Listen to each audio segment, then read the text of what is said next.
आगे इसमें देखना है हमको खातेदारी की अहमियत। तो खातेदारी की अहमियत पे कुछ बुनियादी पॉइंट्स है जिनको हमको जहन में रखना है। नंबर 1 है रिकॉर्ड। तो रिकॉर्ड के अंदर पहले मैं आपको पढ़कर सुना देता हूँ कि ज़ुबानी सौदों को याद रखना किसी के लिए भी मुमकिन नहीं। खातेदारी में तमाम सौदे मुस्तकिल और ख़ास तरीके से लिखे जाते हैं।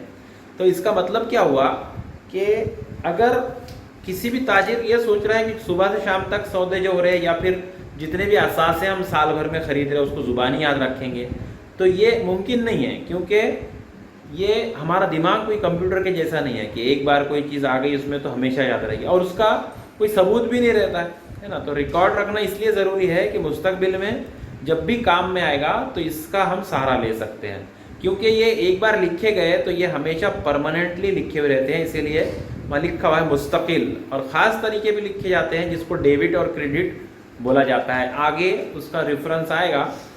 तो ये पॉइंट जो है रिकॉर्ड, यानी इसको महफूज कर लेना सौदों को हमेशा के लिए यानी 2 साल 5 साल के लिए, ताकि उसको हम देख सकें कि कौन से ईयर में कौन से साल में हमको कौन सा फ़ायदा हुआ था, नुकसान हुआ था। इस हिसाब से रिकॉर्ड अहमियत रखता है। दूसरा नंबर है तिजारती मालूमात, नफ़ा नुकसान, असासा जात, कर्जा जात, रासुल माल, ज़ख़ीरा, इन सब की मालूमात होती है, क्योंकि तिजारत के अंदर नफ़ा या नुकसान हो रहा साल भर में ये तो समझ में आता है अपने को। साथ ही साथ असासाजात की कीमत कम हुई, यानी जो भी हमने मशीनरी खरीदी, मोटर कार खरीदी, ट्रक वगैरह खरीदा, या जो भी फर्नीचर खरीदा उसके अंदर कुछ नुकसान हुआ, यानी उस पर इस्तेमाल होने के बाद वो चीज़ें ख़राब होती ही है एक साल में, तो जितने भी असासे हैं उनकी कीमत कम हो जाती है। तो साल के अख्ताम पर ख़त्म होने पर हमको पता चलता है कि अब असासे कितने हैं। कर्ज़जात की भी हालत वैसी है। अगर बैंक से कर्ज़ लिया, हमको नफ़ा हुआ, उसमें से अगर बैंक को कुछ कर्ज वापस किया आपने, तो ये कर्ज़जात कम होंगे, सर पर का बोझ कम होगा। अगर तिजारत में नुकसान हुआ तो ये बोझ बढ़ जाएगा, हम बैंक में पैसे नहीं भर सकेंगे, तो हमारा नुकसान भी बढ़ेगा।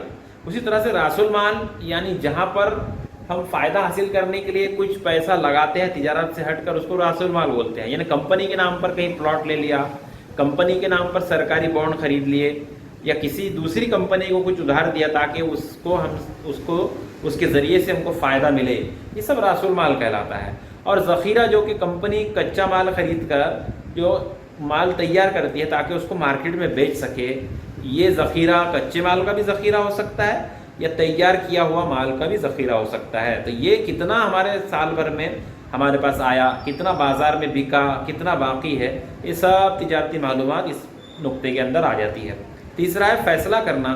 साल भर की तिजारती मालूमात ताजिर को फ़ैसला लेने में मददगार साबित होती है कि हमको साल के दौरान अगर किस तरह से हमने बिज़नेस किया, कहाँ कहाँ से पैसा कर्ज लिया, किससे पैसा लेना बाकी है, किसको अदा करना बाकी है, ये सारे फैसले ताजिर अपने हिसाब से कर सकता है जब हम रिकॉर्ड रखेंगे। इसलिए ये खातेदारी की जो अहमियत है उसको लिखने की अहमियत ये है कि फ़ैसला लेने में भी ताजिर को आसानी होती है। उसके बाद चौथा नंबर है काबू करना। काबू करना यानी बिजनेस पे कंट्रोल होना चाहिए। बिजनेस के अंदर एक तो मालिक है, फिर मैनेजर है, फिर मैनेजर के अंदर बहुत से अलग अलग मैनेजर रहते हैं, यूनिट मैनेजर, जोनल मैनेजर। वो मैनेजर जो हुक्म देता है वो मज़दूरों को देता है, मज़दूर उस तरीके पर काम करते हैं। मज़दूरों में अलग अलग कैटेगरी रहती है। कुछ मज़दूर ऐसे रहते हैं जो पैकेटिंग का काम करते हैं, पैकेज करने का काम करते हैं, कुछ माल कच्चे माल को तैयार शुदा मशीनों में डालने का काम करते हैं, कुछ वहाँ से जमा करने का काम करते हैं, कुछ अच्छे माल को दर्जाबंदी करने के लिए। तो ये सारे कंट्रोलिंग में आते हैं बिजनेस के अंदर। तो खातेदारी तिजारत से मुतालिक अफराद के लिए, चाहे वो मालिक हो तो मालिक, मैनेजर और मज़दूर वगैरह, इन सब के लिए जितने भी तिजारत की सरगर्मियां हैं, यानी तिजारत के जितने भी काम हैं, उसके मुतालिक फ़ैसला लेने में मददगार साबित होता है। मतलब कौन से मज़दूर को कौन सा काम देना ताकि वो अच्छे से अच्छा आउटपुट दे सके, कंपनी की अच्छे से अच्छी खिदमत कर सके। इसमें ये सब कंट्रोल करने पर, यानी तिजारत को अच्छे से किस तरह हम चलाएंगे, काबू किस तरह करेंगे, उस पर ये फैसला करने में मददगार साबित होता है।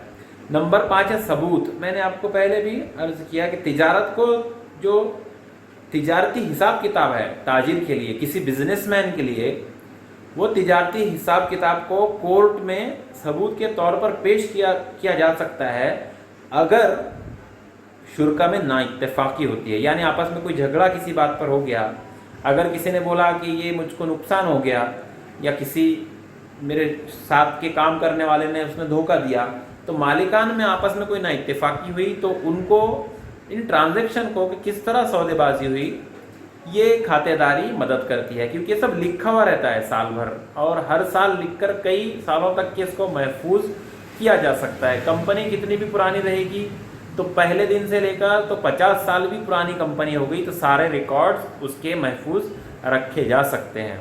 और आजकल तो कंप्यूटर की वजह से सब आसान हो गया, उसको कंप्यूटर के अंदर कैटेगराइज करके आसानी से रख सकते हैं।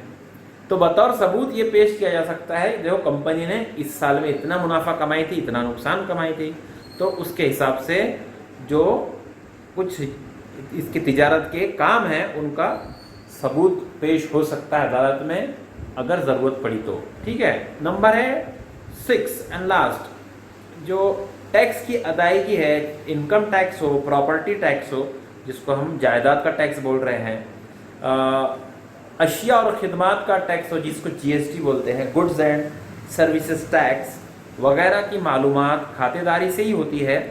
इससे कैसे होगी कि जो कुछ हमने साल भर में कमाए वो उस कमाई पर, आमदनी पर जो टैक्स लगेगा उसको इनकम टैक्स, प्रॉफिट पर इनकम टैक्स, प्रॉपर्टी है जिस पर हम काम कर रहे हैं, बिजनेस कर रहे हैं, जिस ज़मीन पर बिजनेस कर रहे हैं, जिस बिल्डिंग पर बिजनेस कर रहे हैं, जिस गोदाम में बिजनेस कर रहे हैं, उसका कितना टैक्स आएगा साल के साल, क्या हमारे नुकसान में कुछ बेनिफिट मिलेगा, जीएसटी जितने भी अशिया और खिदमात हम दे रहे हैं, सरकार की अगर मदद कर रहे हैं उसमें किस तरह से हम इसमें फ़ायदा उठा सकते हैं जीएसटी में, ये सारी मालूमात यानी टैक्स के जितने भी पॉइंट्स है उसकी मालूमात अगर कोई देगा तो यही बुक कीपिंग यानी खातेदारी से मालूमात हो सकती है।